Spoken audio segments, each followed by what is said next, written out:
The Rolex Explorer 2 was my first Rolex. I had previously been a big fan of Omega watches. Rolex is a company steeped in tradition, and have historically been very conservative and reluctant to make sudden changes to their designs. One of these stubborn points has been size of the watch.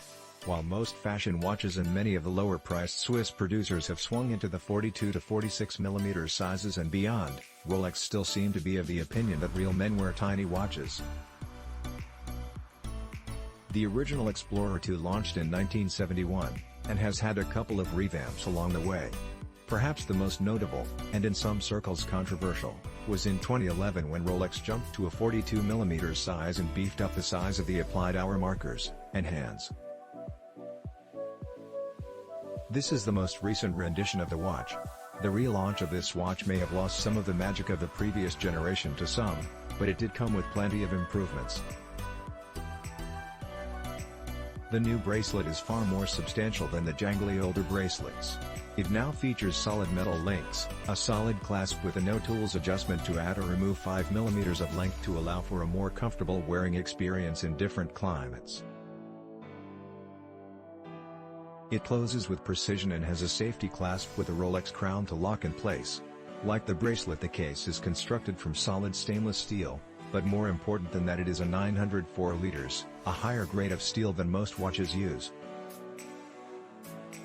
Rolex have their own foundry where they can prepare their own metals, including gold. This gives them a great deal of control over the raw materials of the watch. And there is no doubt this does make a difference.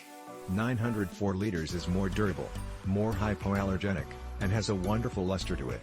The case is carved from a solid block of metal. Some surfaces polished to a perfect mirror-like finish, case sides, and the rest brushed. This has been done to a level of precision that you will not find on ordinary watches.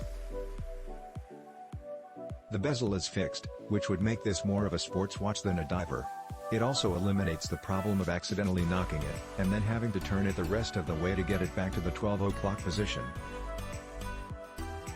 If you look at these in a Rolex dealership, oftentimes they have left the protective plastic on the bezel that makes it look quite ordinary.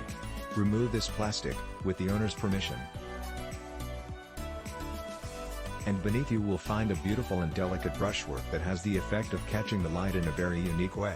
It's a nice change from the typical metal or ceramic rotating bezels of your typical dive watches.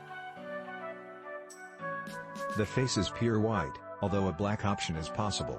The hands are all black except the GMT hand, which takes one complete orbit every 24 hours. Click link in description for more reviews.